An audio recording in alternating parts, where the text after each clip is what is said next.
Hello students, आज के इस वीडियोस में हम साइकोलॉजी के फर्स्ट चैप्टर पर डिस्कशन करेंगे जो कि 12th स्टैंडर्ड के लिए महाराष्ट्र स्टेट बोर्ड के सिलेबस में फ्रेम किया गया है। फर्स्ट चैप्टर का नाम है साइकोलॉजी और साइंटिफिक डिसिप्लिन। इस चैप्टर में हमको कौन कौन से पॉइंट डिस्कशन करना है, पहले उस पॉइंट के बारे में हम जान लेते हैं। First introductions, 1.2 the key future of science, 1.3 history of psychology as a science, उसको मराठी में बोला जाता है मानसशास्त्राचा शास्त्र म्हणून इतिहास। 1.4 रिसर्च मेथड्स इन सायकोलॉजी, मानसशास्त्राच्या अभ्यास पद्धती कोणकोणत्या आहे हे पण आपण जाणून घेणार आहोत। 1.4.1 एक्सपेरिमेंटल मेथड्स, प्रायोगिक पद्धत, ये भी हमें जानना है। उसके बाद 1.4.2 सर्वे मेथड्स यानी संरक्षण पद्धत।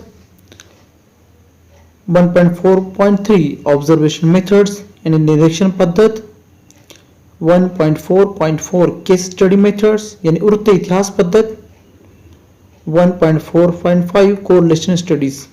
इस चैप्टर में हम रिसर्च मेथड इन साइकोलॉजी के ये 5 मेथड पर डिस्कशन करने वाले हैं और समझने की कोशिश करेंगे कि साइकोलॉजी में किस तरह से इस मेथड का इस्तेमाल किया जाता है।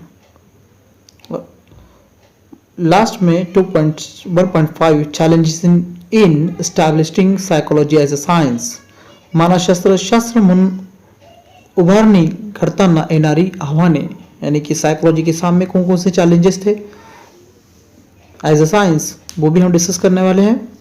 और 1.6 इंपॉर्टेंस ऑफ रैशनैलिटीज, तर्कसंगत महत्व। इस तरह से इस चैप्टर के अंदर इतने पॉइंट्स हमको डिस्कशन करना है। स्टूडेंट्स, लर्निंग ऑब्जेक्टिव्स कौन कौन से इस चैप्टर के वो भी हम समझते हैं कि हमको ये पता होना चाहिए कि हमारे इस चैप्टर फिनिश होने के बाद हमें कौन कौन से ऑब्जेक्टिव्स सामने रखते हुए चैलेंजेस को फुलफिल करना है। To understand the key features of science and explain, हमको यहाँ पर कौन कौन से साइंस के की फीचर्स है वो कंसेप्ट हम इस चैप्टर में एक्सप्लेन किए गए, उसको हमको समझना है। To acquire the knowledge on the history of psychology as science, psychology की हिस्ट्री हमको यहाँ पर डिस्कशन करना है इन शॉर्ट में, वो भी हम समझेंगे इसके आने वाले वीडियोस में और इस वीडियोस में भी। To know about the various research method, they are like futures and apply to same knowledge in field, जैसे कि मैंने अभी बात की कौन कौन से रिसर्च मेथड है साइकोलॉजी में जो साइकोलॉजी को साइंस बताते हैं और साइंस बोल के हमारे सामने साइकोलॉजी प्रेजेंट होता है, उन मेथड पे भी हम डिस्कशन करने वाले हैं, वो भी एक ऑब्जेक्टिव्स है। और उसके बाद to understand the explain the major challenges in establishing psychology as a science, और कौन कौन से चैलेंजेस है वो भी एक ऑब्जेक्टिव्स है। To understand the rationality and characteristics of rational person and explain its application day to day life, rationality का कंसेप्ट भी यहाँ पर ऑब्जेक्टिव्स की तरह सामने रखना है। अब डियर स्टूडेंट्स, अभी हमने इस चैप्टर्स में कौन कौन से पॉइंट्स हैं वो उस पर डिस्कशन किए और उसके ऑब्जेक्टिव्स पे डिस्कशन किए। अब इस चैप्टर स्टार्ट होने से पहले हमको एक एक्टिविटीज करना है जिसे यहाँ पर एक्टिविटीज 1 बोला है। महाराष्ट्र स्टेट बोर्ड की जो नई बुक है ये साइकोलॉजी की, नया सिलेबस है और इसी एक्टिविटी बेस है, अप्लाइड है और ये बहुत अच्छे से फ्रेम किया गया सिलेबस है और इसमें हमको साइकोलॉजी समझने में बहुत आसानी होती है। तो स्टूडेंट्स, साइकोलॉजी को लेकर सभी के स्टूडेंट्स में और लोगों में दरमियान अलग अलग उसको मिथ होते हैं, मिसकंसेप्शन है, और कौन कौन सी मिसकंसेप्शन है उस बारे में भी यहाँ पर डिस्कशन हमें करना है। आपस में डिस्कशन करना है, टीचर से डिस्कशन करना है और फ्रेंड्स से डिस्कशन करना है और पता करना है कि कौन कौन से मिथ है, उसी के कुछ यहाँ पर हिंट्स दिए गए हैं और वो एक्टिविटीज हमको कंप्लीट करना है। जैसे psychology is just common sense and not real science, ये भी एक मिसकंसेप्शन है, मिथ है कि लोग मानते हैं कि साइकोलॉजी एक जस्ट कॉमन है, नॉट रियल साइंस। ये भी सवाल का जवाब हमको इस चैप्टर से मिलेगा। Psychology is simply a pseudo science, इसका भी जवाब भी हमको मिलेगा, इस पे भी डिस्कशन करना है। Psychologist are simply mind readers और द फेस रीडर्स, लोग ही समझते हैं कि साइकोलॉजिस्ट क्या है, माइंड रीडर है और चेहरा देख के चीज़ों को बताते हैं, ये भी मिथ के सामने हमको जाना है, इसकी भी रियलिटीज़ को तलाश करना है। उसके बाद psychology is related only to the study of crazy people who are in need of therapy। यानी कि बहुत सारे लोग ये मानते हैं कि साइकोलॉजी सिर्फ उन लोगों की स्टडी करते हैं जो क्रेजी है, मेंटली रिटार्डेड पर्सन है, जो एबनॉर्मल बिहेवियर करते हैं, सिर्फ उनकी स्टडी करती है। क्या वाकई में साइकोलॉजी सिर्फ उन्हीं की स्टडी करती है या फिर कॉमन पीपल को भी, हम तुम सभी को इससे कुछ बेनिफिट है, उसमें भी हम समझने की कोशिश करने वाले साइकोलॉजी क्या है, ये भी डिस्कशन करना है आपको टीचर से और फ्रेंड से जो नॉलेजेबल पर्सन है साइकोलॉजिस्ट से। उसके बाद ये भी एक्टिविटीज आप लोगों को करना है। Psychologist just psychiatrist and counsellor have the same professional qualification and their jobs are almost of the same natures. इन बहुत सारे लोगों का भी ये भी मिथ है, मिसअंडरस्टैंडिंग्स है कि साइकोलॉजिस्ट, साइकेट्रिस्ट एंड काउंसलर तीनों भी लोग एक जैसे होते हैं, एक ही काम करते हैं, एक ही क्वालिफिकेशन होता है। ये भी हमको समझना है, डिस्कशन करना है, क्या वाकई में ऐसा होता है?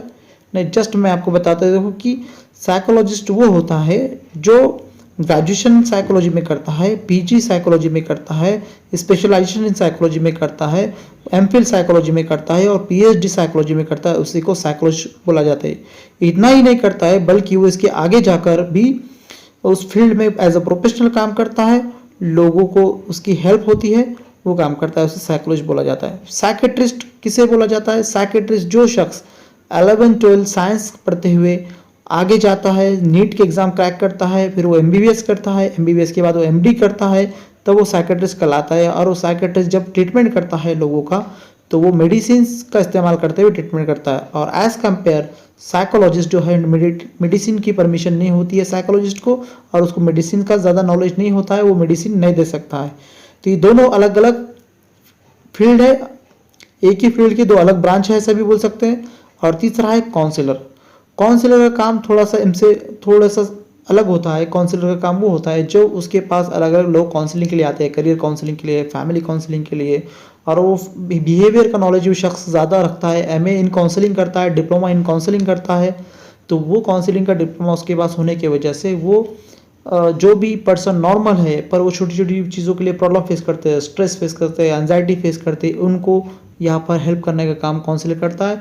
वो अलग अलग थेरेपीज का इस्तेमाल करता है, अलग अलग साइकोलॉजी टेक्निक का इस्तेमाल करता है, अलग अलग प्रिंसिपल का इस्तेमाल करता है, और उसके ज़रिए साइकोलॉजिस्ट के फॉर्म में वो लोगों की हेल्प करता है, लोगों का कोई प्रॉब्लम्स को सॉल्व करता है।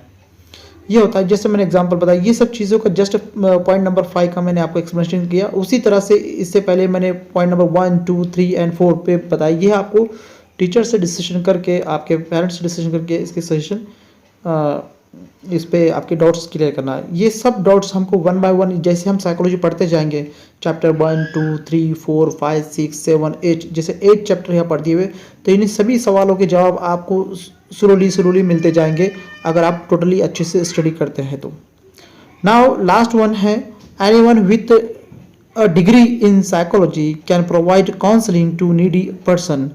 तो यस, जो भी साइकोलॉजी की डिग्री जिसके के पास होती है वो नीडी पर्सन को अच्छे से प्रोवाइड काउंसलिंग कर सकता है और अच्छे से उसकी हेल्प कर सकता है, क्योंकि उसको साइकोलॉजी के बिहेवियर का नॉलेज होता है, ह्यूमन बीइंग के बिहेवियर का नॉलेज होता है, उसके ह्यूमन बीइंग के इमोशंस का उसके पास नॉलेज होता है, ह्यूमन बीइंग के कॉग्निटिव फंक्शन का उसके पास नॉलेज होता है, और ह्यूमन बीइंग को कौन सी मेथड्स का इस्तेमाल कैसे करना चाहिए जिससे ह्यूमन बीइंग के बिहेवियर में चेंजेस आए, बिहेवियर को मॉडिफाई वो कर सकता है, बिहेवियर को कंट्रोल कर सकता है, बिहेवियर को प्रिडिक्ट कर सकता है, पर बेसिस ऑन साइकोलॉजिकल टेक्निक के जरिए, साइकोलॉजी के टेस्टिंग के जरिए। तो इस तरह से साइकोलॉजी के जो मिथ्स है, आपके मिसकंसेप्शंस है, वो सब स्लोली आगे जैसे हमारे वीडियोस आते जाएंगे, उस वीडियोस में आपके कंसेप्ट दूर होते जाएंगे, और इसी तरह से हम ये वीडियोस यहाँ पर हमारा फिनिश होता है। इसके बाद के जो वीडियोस आएंगे हम उसमें साइकोलॉजी का the key features of science, इस पे हम डिस्कशन करेंगे। इस वीडियोस में हमने साइकोलॉजी की जो फर्स्ट चैप्टर है साइंटिफिक डिसिप्लिन का इंट्रोडक्शंस हमने इसमें लिया है। इसके बाद हम की फीचर ऑफ साइंस से स्टार्ट करेंगे, फिर हिस्ट्री ऑफ साइकोलॉजी देखेंगे, रिसर्च मेथड इन साइकोलॉजी देखेंगे, और इस तरह से इस चैप्टर को हम कुछ एज अ सीरीज आने वाले वीडियोस में इसको कवर करते जाएंगे। सो होप गाइस आपको ये चीज़ें समझ में आई होंगी। Thank you.